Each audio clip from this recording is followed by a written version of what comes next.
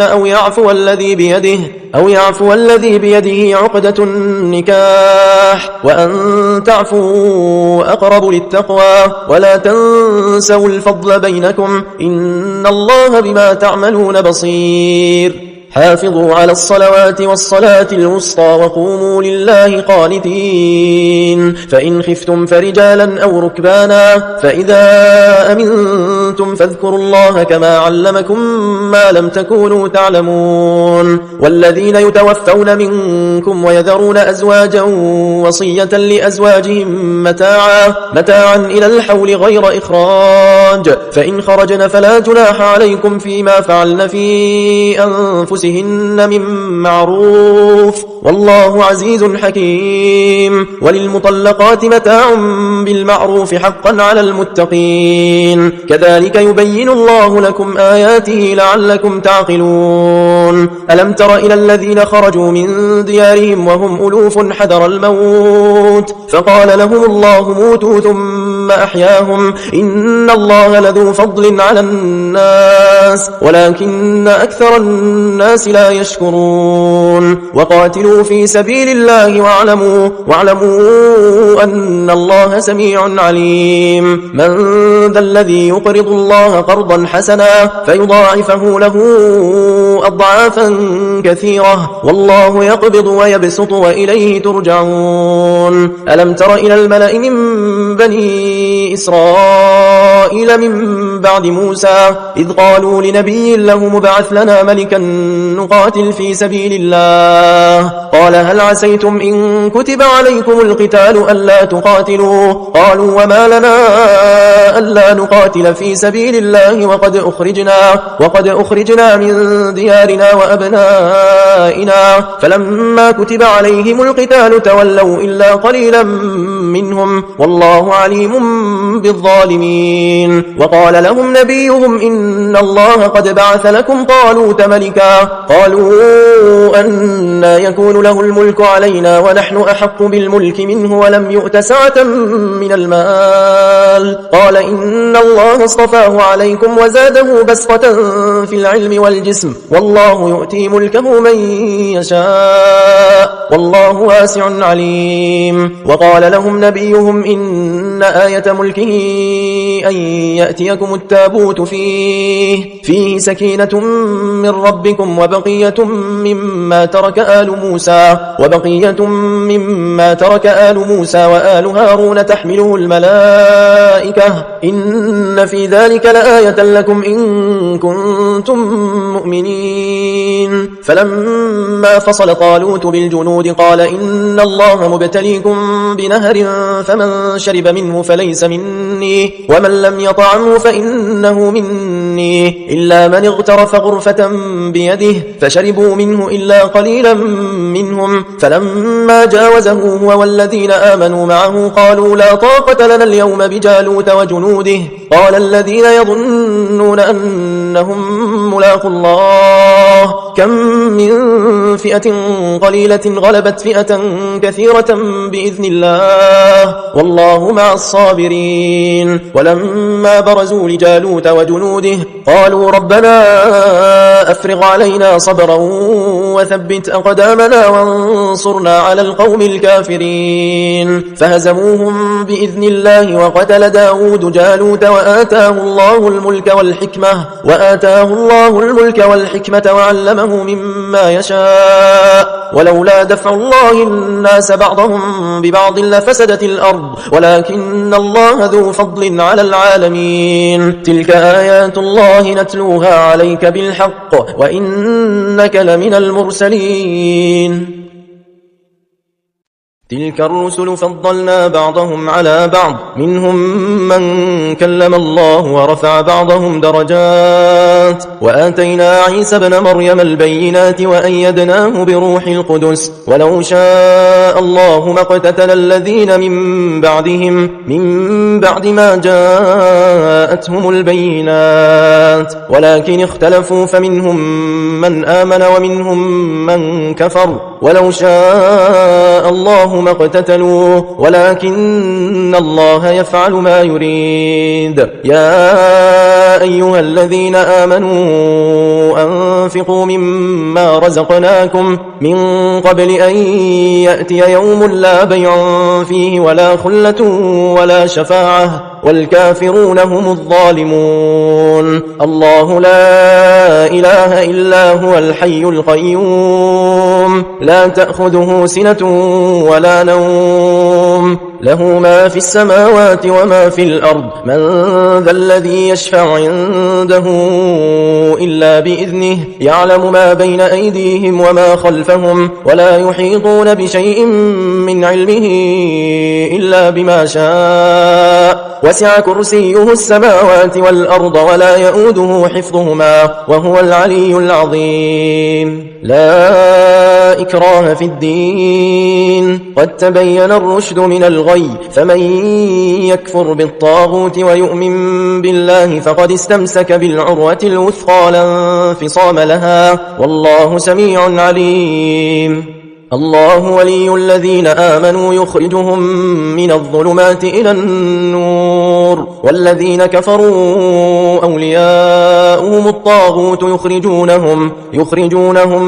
من النور إلى الظلمات أولئك أصحاب النار هم فيها خالدون ألم تر إلى الذي حاج إبراهيم في ربه أن آتاه الله الملك إذ قال إبراهيم ربي الذي يحيي ويميت قال أنا أحيي وأميت قال إبراهيم فإن الله يأتي بالشمس من المشرق فأت بها من المغرب فبهت الذي كفر والله لا يهدي القوم الظالمين أو كالذي مر على قرية وهي خاوية على عروشها قال أنى يحيي هذه الله بعد موتها فأماته الله 100 عام ثم بعثه قال كم لبثت قال لبثت يوما أو بعض يوم قال بل لبثت 100 عام فانظر إلى طعامك وشرابك لم يتسنه وانظر إلى حمارك ولنجعلك آية للناس وانظر إلى العظام كيف ننشزها ثم نكسوها لحما فلما تبين له قال أعلم أن الله على كل شيء قدير وإذ قال إبراهيم رب أرني كيف تحيي الموتى قال أولم تؤمن قال بلى ولكن ليطمئن قلبي قال فخذ 4 من الطير فصرهن إليك ثم اجعل على كل جبل منهن جزءا ثم ادعهن يأتينك سعيا واعلم أن الله عزيز حكيم مثل الذين ينفقون أموالهم في سبيل الله كمثل حبة أنبتت 7 سنابل في كل سنبلة 100 حبة والله يضاعف لمن يشاء والله واسع عليم الذين ينفقون أموالهم في سبيل الله ثم لا يتبعون ما أنفقوا منا ولا أذى لهم أجرهم عند ربهم ولا خوف عليهم ولا هم يحزنون قول معروف ومغفرة خير من صدقة يتبعها أذى والله غني حليم يا أيها الذين آمنوا لا تبطلوا صدقاتكم بالمن والأذى كالذي ينفق ماله رئاء الناس ولا يؤمن بالله واليوم الآخر فمثله كمثل صفوان عليه تراب فأصابه وابل فتركه صلدا لا يقدرون على شيء مما كسبوا والله لا يهدي القوم الكافرين ومثل الذين ينفقون أموالهم ابتغاء مرضات الله وتثبيتا من أنفسهم كمثل جنة بربوة أصابها وابل فآتت أكلها ضعفين فإن لم يصبها وابل فطل والله بما تعملون بصير أيود أحدكم أن تكون له جنة من نخيل وأعناب تجري من تحتها الأنهار له فيها من كل الثمرات وأصابه الكبر وله ذرية ضعفاء فأصابها إعصار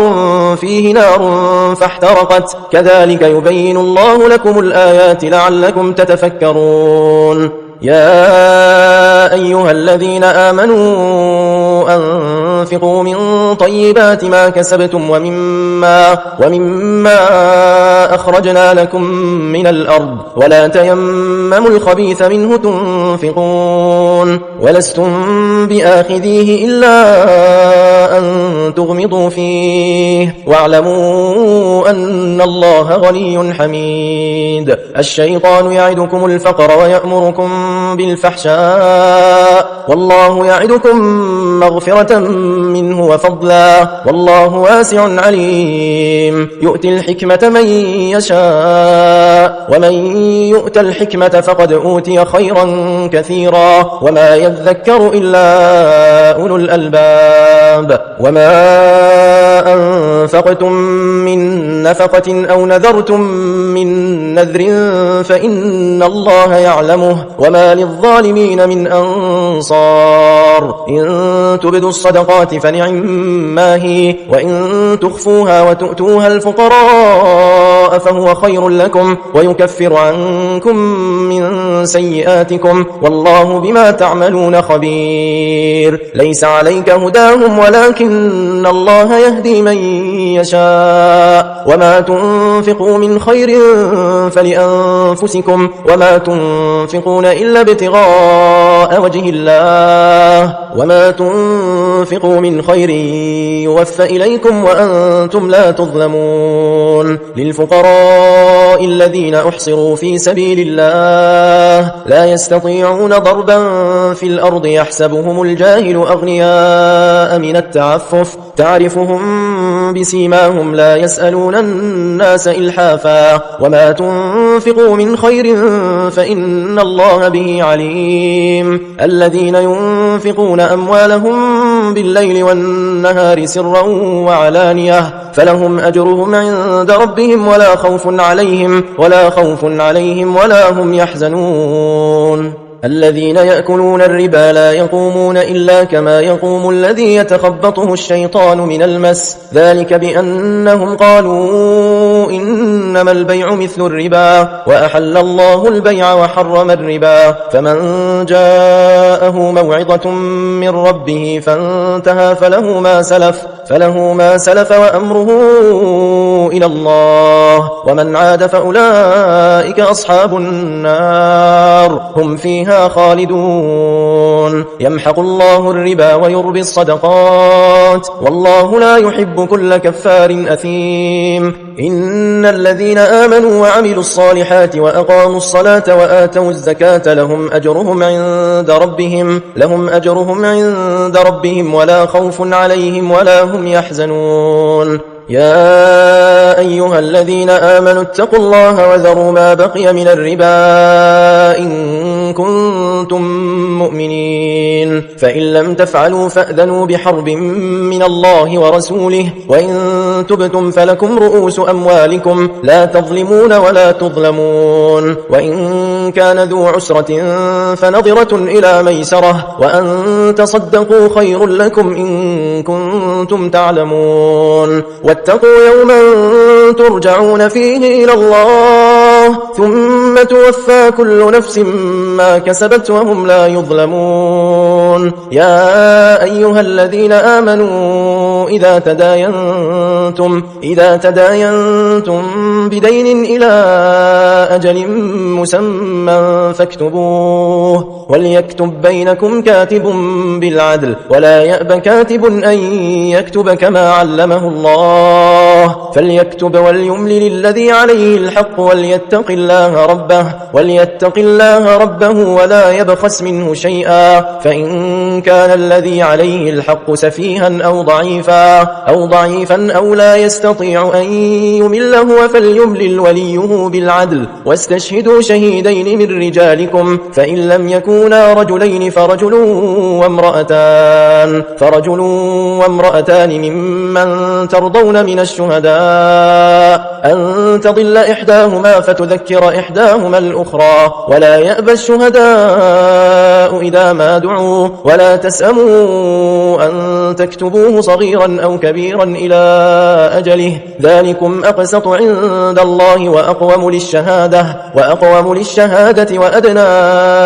ألا ترتابوا إلا أن تكون تجارة حاضرة تديرونها بينكم فليس عليكم جناح ألا تكتبوها وأشهدوا إذا تبايعتم ولا يضار كاتب ولا شهيد وإن تفعلوا فإنه فسوق بكم واتقوا الله ويعلمكم الله والله بكل شيء عليم وإن كنتم على سفر ولم تجدوا كاتبا فرهان مقبوضة فإن أمن بعضكم بعضا فليؤدي الذي اؤتمن أمانته وليتق الله ربه ولا تكتموا الشهادة ومن يكتمها فإنه آثم قلبه والله بما تعملون عليم لله ما في السماوات وما في الأرض وإن تبدوا ما في أنفسكم أو تخفوه يحاسبكم به الله فيغفر لمن يشاء ويعذب من يشاء والله على كل شيء قدير آمن الرسول بما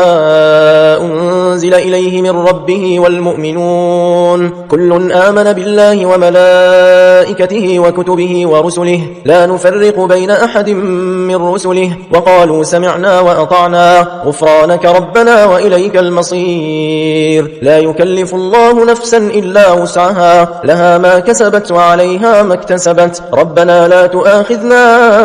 إن نسينا